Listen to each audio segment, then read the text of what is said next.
திருச்சிற்றம்பலம். கவிராக்ஷச ஸ்ரீ கச்சியப்ப முனிவர் திருவரலாற்றுச் சுருக்கம்.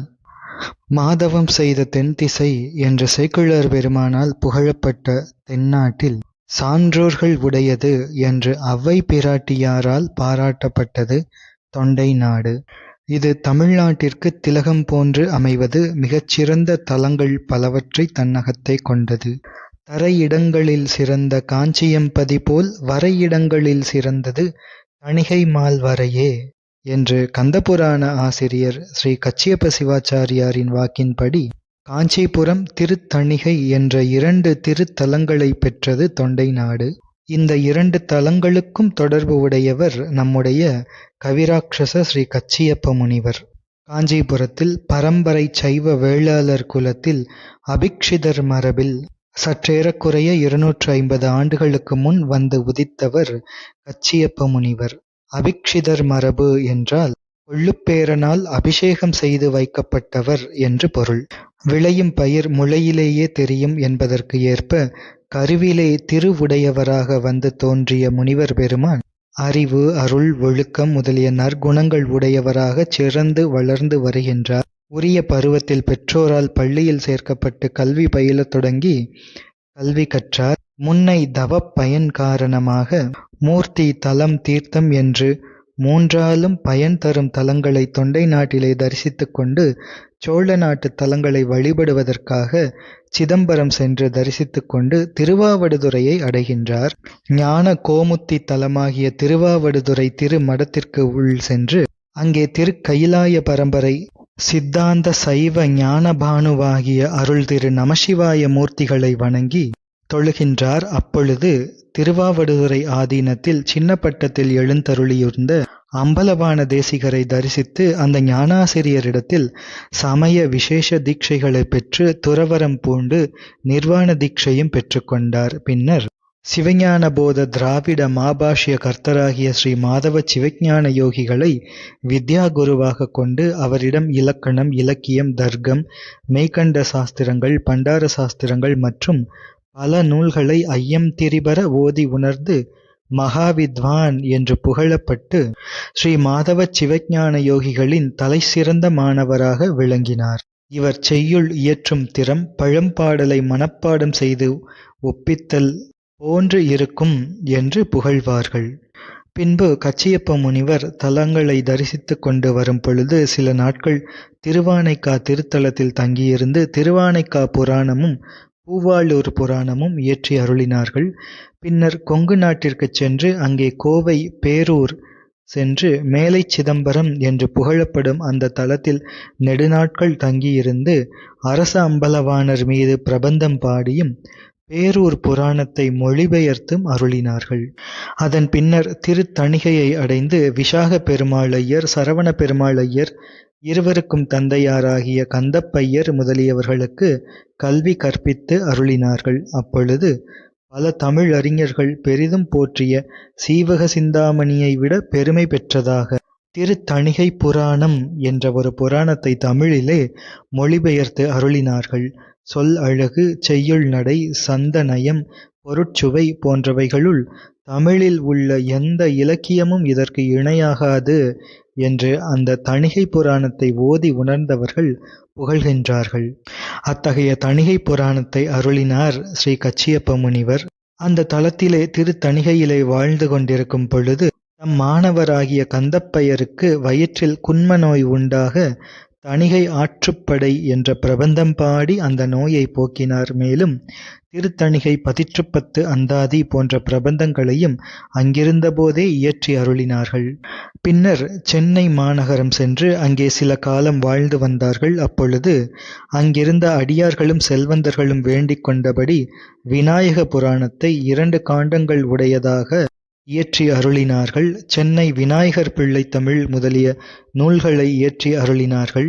அங்கு அன்பர்களெல்லாம் மனமுவந்து வழங்கிய 2000 வராகன் செல்வம் அதனை கொண்டு திருவாவடுதுறை ஆதீனத்தின் முதல் குருவாகிய அருள் திரு நமசிவாய மூர்த்திகளின் சந்நிதி மண்டபத்தை அழகு பெற அமைத்தார்கள். ஸ்ரீ கச்சியப்ப முனிவரின் திருவுருவம் அந்த மண்டபத்தின் வெளிச்சுற்றில் இருப்பதை காணலாம். சென்னையில் விநாயக புராணத்தை அரங்கேற்றும் பொழுது ஐயாப்பிள்ளை எனும் செல்வந்தரை அந்த அரங்கேற்றத்திற்கு வருமாறு சிலர் அழைக்க, நாம் வருவதற்கு இது என்ன இராமாயணமா என்று அவர் இகழ்ச்சியாக கூறினார்.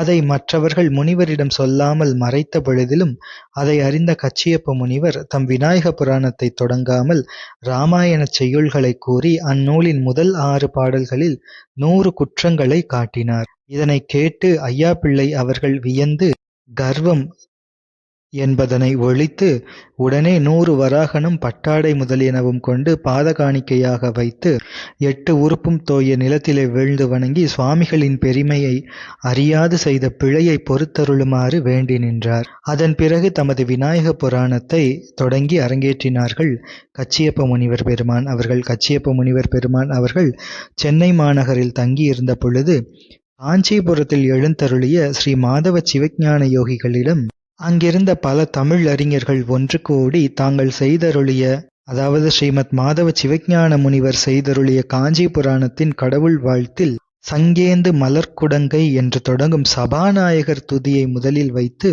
தணந்த பெரும் துயர்கடலில் என்று தொடங்கும் ஏகாம்பரநாதர் துதியை பின்னர் வைத்தது தவறு என்று வாதிட்டனர்.